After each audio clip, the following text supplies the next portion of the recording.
Salve Regina, Mater misericordiae, vita dulcedo, et spes nostra salve.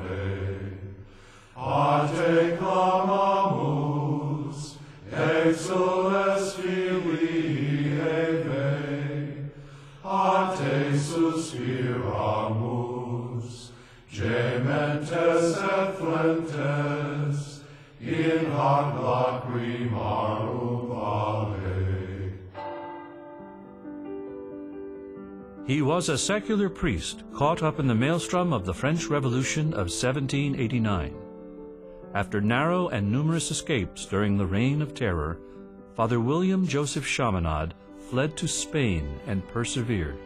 There, in Saragossa, meditating at the shrine of Our Lady of the Pillar, he received inspiration to re-establish Christianity in his native France.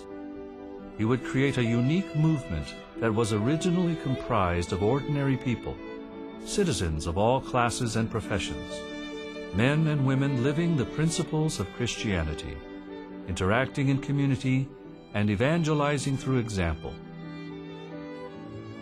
Father Chaminade was building on something that was in his background before the Revolution, and it became a great tool after the Revolution to reestablish the Church. The great thing about Father Chaminade was that instead of being consumed, destroyed by what he had seen, he created something new out of what he had seen. He borrowed from what he had seen in the Revolution, and he created a tradition. It is in these times of desolation, when the generation just born is threatened with extinction because of religious indifference and impiety, that God has founded the Institute of Mary. God calls us not only to be holy ourselves, but to go out to restore the faith in France, in Europe, in the entire world. What a tremendous undertaking! It is holy, it is challenging. Father Chaminade was also a revolutionary, a visionary who adapted the principles of democracy espoused by the French Revolution and applied them to a lay movement that eventually expanded to include the priests and brothers of the Society of Mary and the Sisters of the Daughters of Mary Immaculate. Above all, education would be the key to reintroducing Catholic values into the secular society created by the French Revolution. He and two impressive colleagues, Mother Adèle de Batz de Trenquillon and Marie-Thérèse Charlotte de Lamoureux, formulated this movement, calling it the Family of Mary, which later became known as the Marianist family, or simply the Marianists. The Marianists, even the Vowel Marianists, really look to the lay community as a resource and a really strong, I think, powerful entity of the entire Marianist community. One of the unique aspects of the Marianist charism is a sense of compassion, the recognition of God in every person. The greater focus of the Marianist community, which is to create a world that we want to live in, the real commitment to social justice, which is something that's a real draw to me, and justice in all things, with all people all over the world. Today, the Marianists are in 6 continents and almost 40 countries. Its history and influence runs deep throughout the world, no more so than in Hawaii.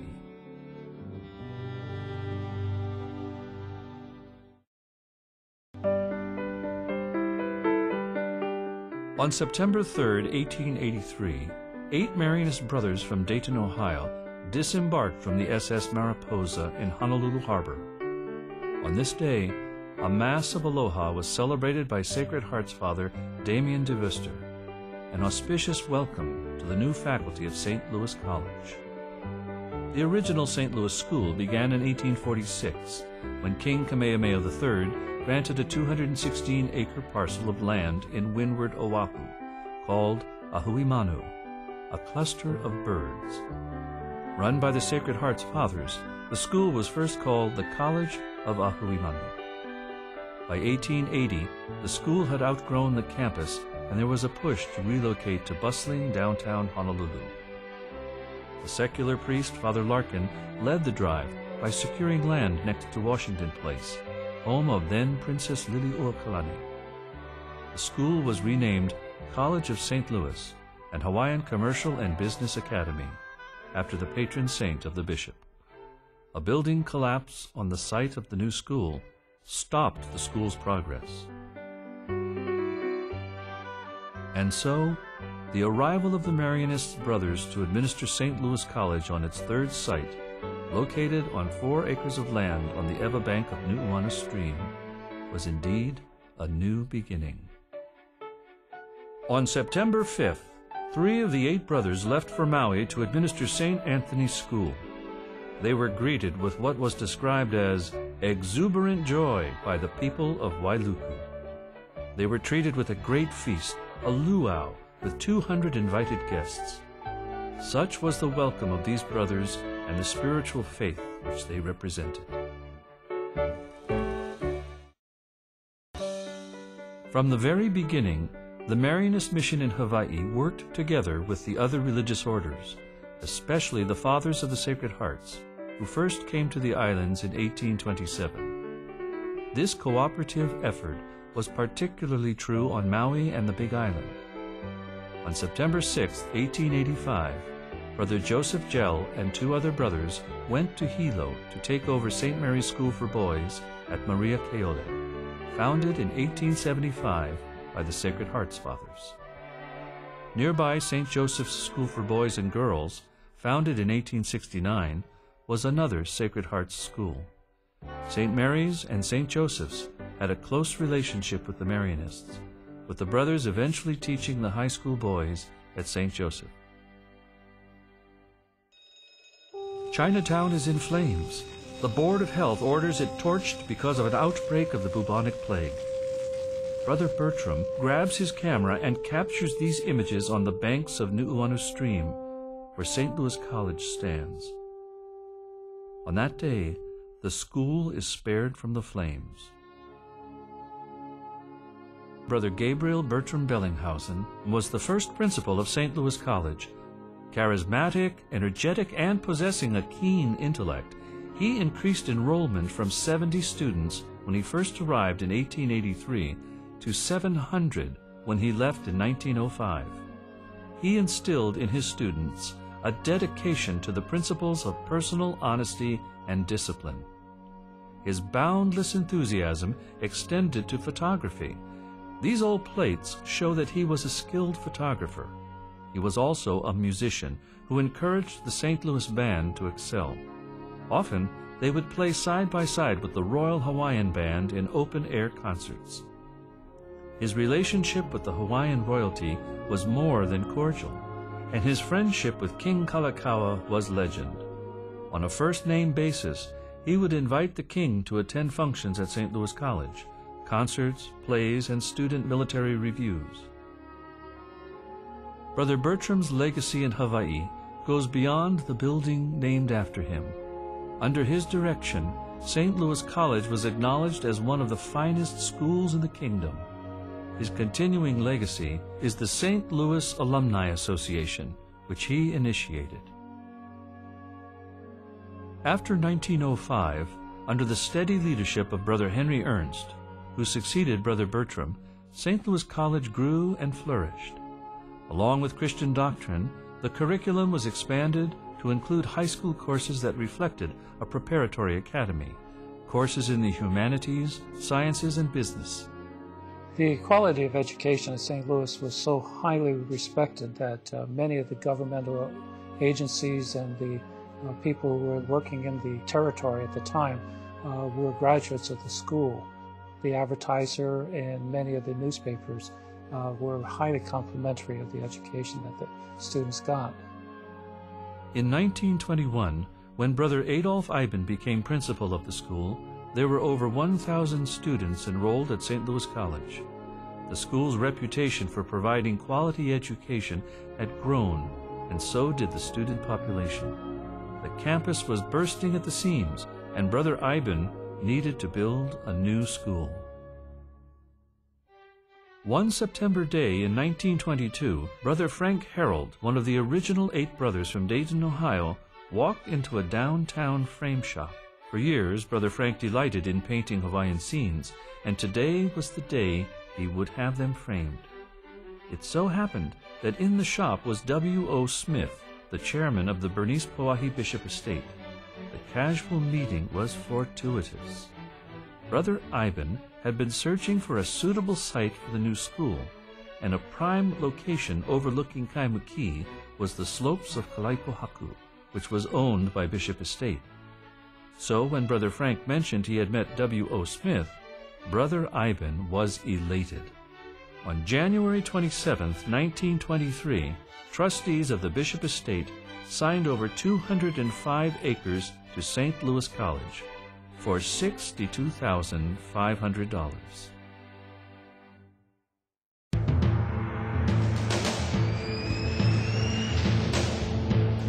At midnight, December 7, 1941, the military governor commandeered St. Louis College.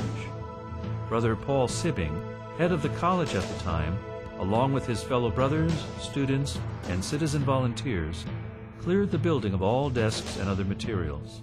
In 3 days, St. Louis College was converted into Army headquarters and a hospital with operating tables. The brothers maintained the facility. St. Louis College served its purpose well, prompting a visit from President Roosevelt himself during his tour of the Pacific Front. The brothers and the students participated in the war effort. The students cultivated victory gardens, did cafeteria and janitorial work, and, in the pineapple fields, took the place of men gone off to war. St. Patrick welcomed the elementary boys, and McKinley High School shared its campus with the high school boys during the course of the war. The latter relationship was not without tension, which was played out on the football field. Neil Blaisdell, St. Louis class of 21, who later became the mayor of Honolulu, was the coach of that era, several times winning the Poi Pounder Trophy, the symbol of that friendly rivalry. Under the scholastic leadership of Brother Frank Newbeck and Assistant Principal Brother James Whitfield, St. Louis College initiated business courses which prepared outstanding graduates for city and territorial offices. The desire for a Catholic university in the Pacific began during the 1930s. During the war years, the thought of making St. Louis School a university school as well was put on hold because of the military occupation of the campus. And after the war was completed, it took at least 10 to 12 years to be completed. St. Louis Junior College opened in September 1955. It was later renamed Chaminade College of Honolulu and expanded to a 4-year liberal arts college in 1957. The Marianists in Hawaii have been Trojans in the sense that they really heard Vatican II's call to work with adult education.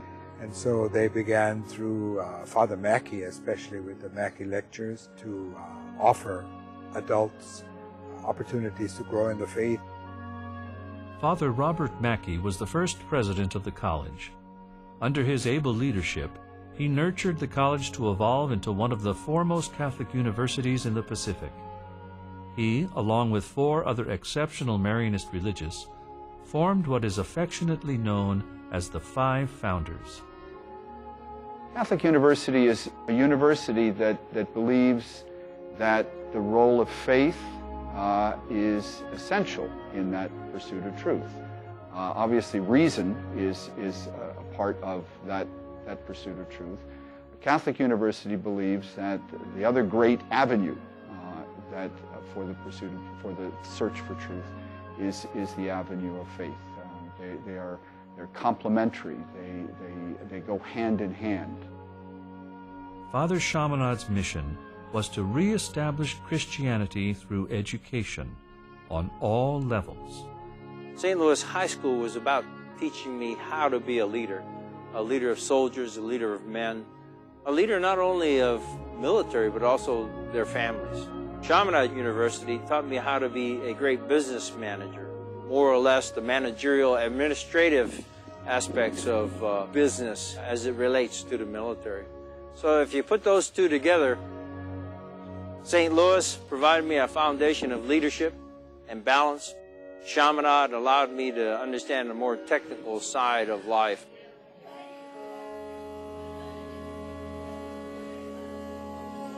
Father Chaminade's vision of transforming a secular society lives on despite the dwindling number of religious.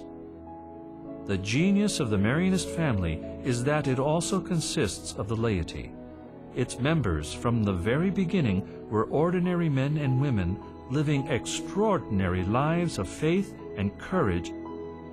When I became a student at Chaminade, I was very disenchanted with my experience growing up within the Catholic Church. One of the things that was really challenging for me is really looking at my identity as a person, and at that time specifically as a Native Hawaiian, and really seeing in terms of the church I was growing up in, that there wasn't that sense that all of those parts of who I was could really be okay. I think when I met Marianists, brothers specifically, who were my teachers, my instructors, and eventually my mentors, there was this real change in what I had experienced or what I thought being a Catholic was. The charism of the Marianist philosophy is centered and focused on egalitarianism, is equality, treating people as equals and respecting one for just being a decent human being. That is the essence of the Marianist philosophy.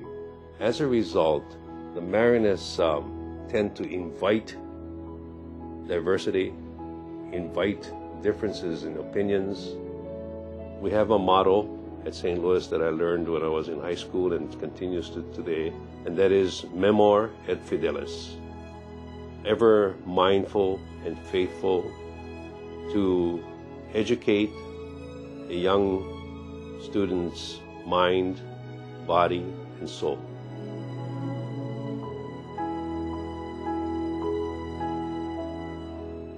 The Mystical Rose Chapel sits on the Diamond Head side of the Kalaipohaku campus.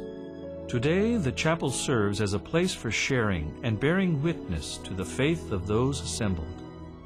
Above all, it is a place to redefine and to affirm the future role of the Marianists in Hawaii.